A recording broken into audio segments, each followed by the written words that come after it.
Que seraient justement nos souvenirs des grands moments du XXe siècle sans le photojournalisme? Et poussons un peu, que serait l'histoire moderne sans les clichés des photoreporters? La profession de photographe de presse traverse une crise depuis plusieurs années.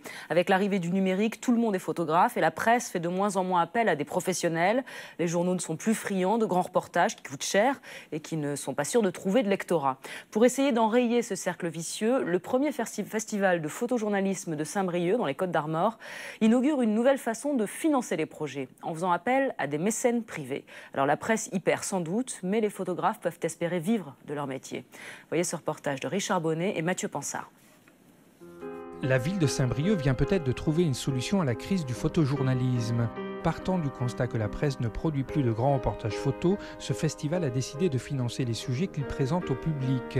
Les 10 000 € nécessaires à la réalisation de ce reportage sur le Nil ont été payés par plusieurs mécènes, dont une banque. Ça nous apporte une sécurité. C'est souvent des sujets que les magazines ne souhaitent pas forcément produire, ou ils ne veulent pas prendre le risque de le faire. Aujourd'hui, on essaie d'écrire un nouveau modèle pour cette filière de la photographie. Et c'est peut-être une réflexion qui nous amène à réfléchir à d'autres modèles qui sont aujourd'hui également en crise. Cette idée de substituer des mécènes privés à la presse vient de ce spécialiste du sponsoring de la course au large. Une fois analysé la crise du photojournalisme, il a compris qu'on pouvait financer un reportage comme on finance un bateau. Pour faire une solitaire du Figaro, c'est 100 000, 150 000 € qui sont des sommes dépensées régulièrement par des PME. Avec 150 000 €, on peut faire 15 reportages qui concernent le monde entier avec une programmation internationale. Et c'est exactement comme ça que s'est construit ce festival. 35 entreprises ont financé 15 reportages grâce à un pot commun de 150 000 €. L'autre bonne idée est d'avoir confié la responsabilité éditoriale de l'événement à des personnalités reconnues de la profession qui ont notamment sélectionné les photoreporters.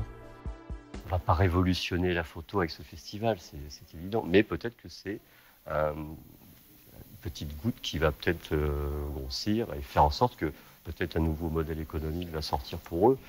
Les temps changent. Certains magazines aujourd'hui ne sont même plus imprimés parce qu'il y a des nouvelles possibilités, de nouveaux supports numériques. Pour moi, ce n'est pas la fin d'une période, mais bien le début d'une nouvelle ère. Conséquence concrète de ce nouveau mode de production, les photoreporters ont dorénavant un nouveau job, assurer la présentation de leur travail auprès des publics du festival, comme le fait ici Gaël Turine autour de son sujet sur la ligne de séparation entre l'Inde et le Bangladesh. Pour les photographes en général, et je m'y inclus,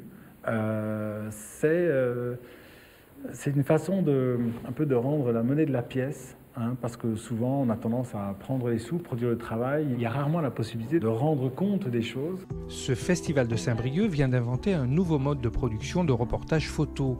En rassemblant des publics autour de ces images exigeantes, cet événement constitue un véritable bol d'air pour toute une profession qui en a bien besoin.